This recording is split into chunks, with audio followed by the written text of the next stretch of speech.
Moving to the next example, which is actually right here in our city, Bangalore. I still haven't got used to calling this Bengaluru, unfortunately, sorry. So right here, Narayana Hridayalaya,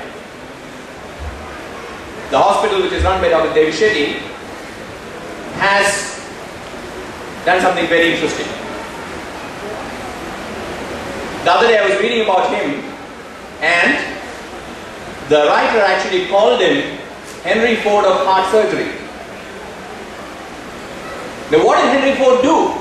It was not the manufacturing of a car, but rather it was how he manufactured the car, which was the innovation from Henry Ford that we all talk about. The assembly line. As engineers, I'm sure we all know about it. He has brought that assembly line technique, he as in Dr. Shetty has brought that assembly line technique to heart surgery.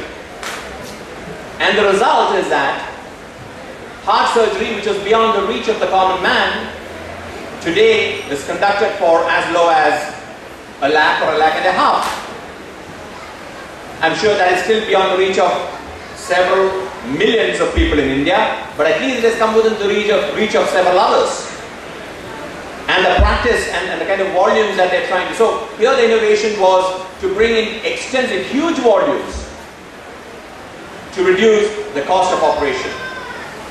One such example, one instance rather that I saw there or I heard about that is, the tools that they use for that. When they saw that the cost of that tool was going very high, they actually taught an organization how to make that tool. I don't quite remember the name of the tool. It's a slightly medical, complicated medical term. I can't remember that now. They taught a company in Bombay to actually make that, and the cost came down by as much as 80%. Until then, they were reporting it. These were the kind of things that they have done to take heart surgery to the masses. As we can see, there was no invention. I don't think they've invented a new way to cut open the heart and do whatever they have to do. They have merely changed the process, I'm sure, to some extent, and increased the volume to reduce the per unit cost of doing that. When you look at the medical field, the example which really stands out is another one, that of Aravind Eye Hospital, which started off in Madurai. I'm sure many of you know about this. Let me share this. Aravind Eye Hospital, recently, as recent as the 13th of July, less than a month ago, they were awarded the MP Indian Express Innovation Award for taking diagnosis process to the masses from a distance. So what they do is they try to figure out early signs of eye disorder due to diabetes in people in villages, and for that they don't travel, neither do they expect the villagers to travel. They actually use telemedicine or tele-whatever to access the villagers and test them, tell them or find out what's wrong with them early on and fix that so that these villagers do not become blind at some point in time because of diabetes. That's what they were awarded the Innovation Award for. I'm sure they would have won many because they've done a lot of stuff. So they, in Madurai, in that particular hospital, through the process that they have, the process change that they have brought in eye surgeries, today conduct 300 eye surgeries every day. On top of that, they actually treat 3,000 patients on a daily basis. That is in one hospital in Madurai. 3,000 patients.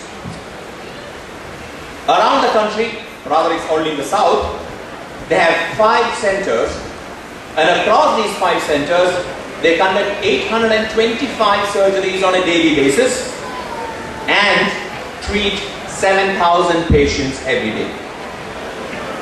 Look at the power of innovation there. Now, if you have to understand that power, you need to have this one extra piece of statistic. Among all these 7,000 patients that they treat on a daily basis, which amounts to 2.5 million patients every year, 75% are treated free of charge.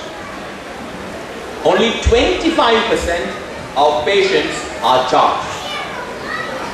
They have reduced the cost of the treatment to an extent where 25% can support the cost for the 100%. And 75% do not pay a paisa for that, pay a rupee for that. To my mind, there is no better example for innovation and the power of innovation and how innovation has made a significant change to our society at this point in time. Over 10 years, they'll be handling 25 million patients.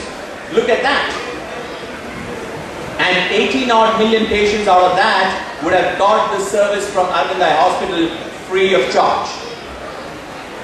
What if we have 10 such organizations in our country? What if we have 50 such organizations in different aspects of medicine, different branches of medicine? And what if all of them start innovating?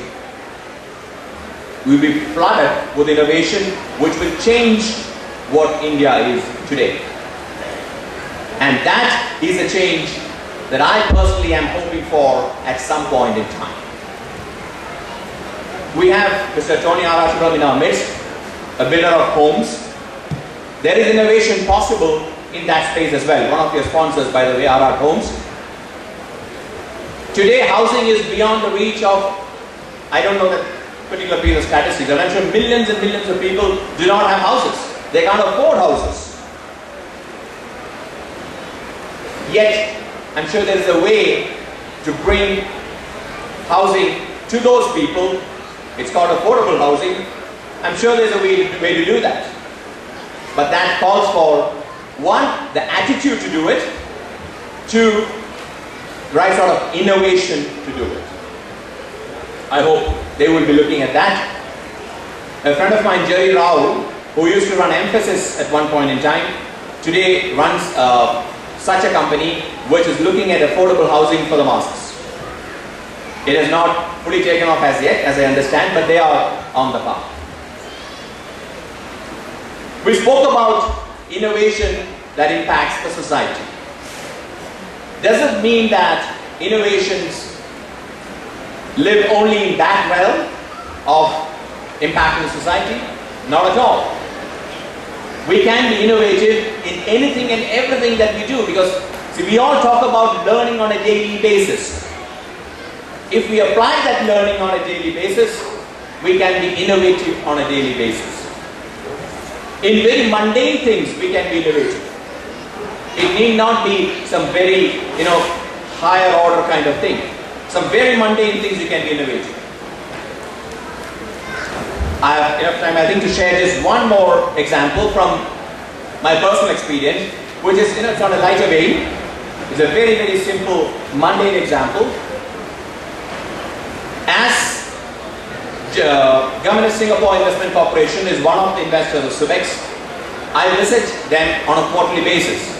As you know, those who run public companies have lives that are as long as just 90 days. Things go every quarter. It's quarter by quarter by quarter. So every quarter, I go to Singapore and visit this investor, GIC. There is this lady in their office who actually is a receptionist there. Now, many of us think that a receptionist's job is a very mundane task. It's nothing, there's no value add in that. It's a stupid, silly task is what people think.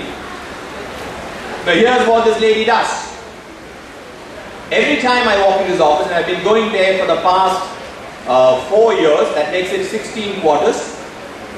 I've gone there 16 times at least, if not more. Every time I walk in there, the seriousness, the attention with which she actually invites me she receives me into that office, and the beaming smile that she reserves for everybody kind of makes me feel that she came to office that day only to receive me. And not only that, in their office there's a bit of a funny system. When you go from the 31st floor to the 36th floor, I don't know why they designed that, I'm sure it's some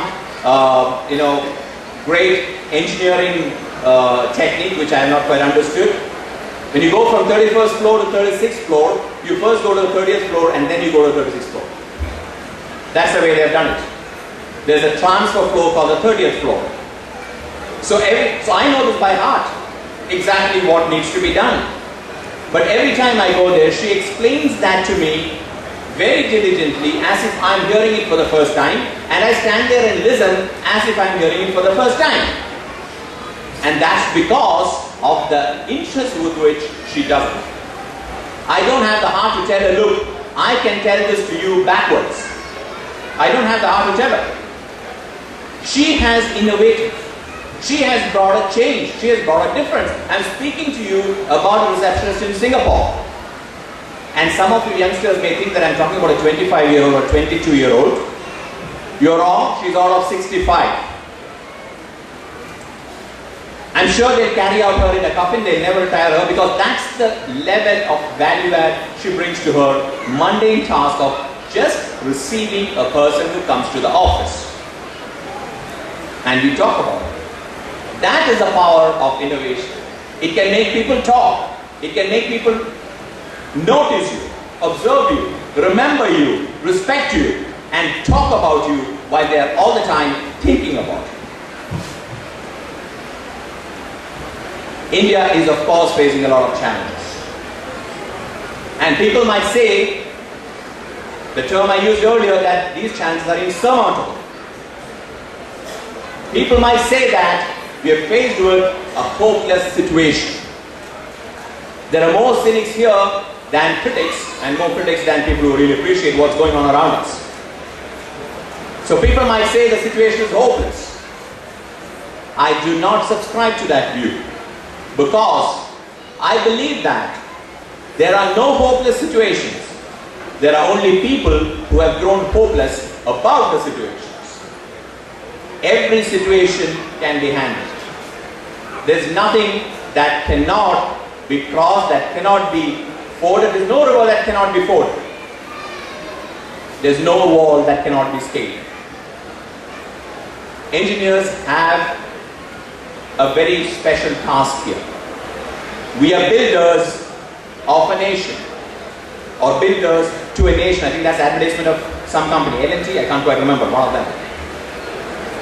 We make things, we produce things, we manufacture things, we create things.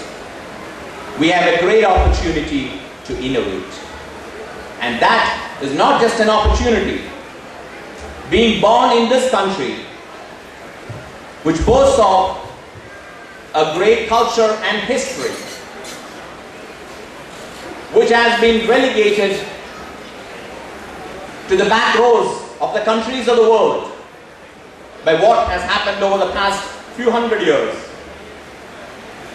which has been called a sleeping elephant for long, and maybe a crouching tiger, a waiting one at this point in time. Innovation is not a mere opportunity for us Indians. It is actually a responsibility and a duty, above all, an obligation for all of us. With those words, let me thank NECAB for having given me this opportunity here, and I hope all of us will continue to innovate and thereby help our country to succeed. Thank you very much.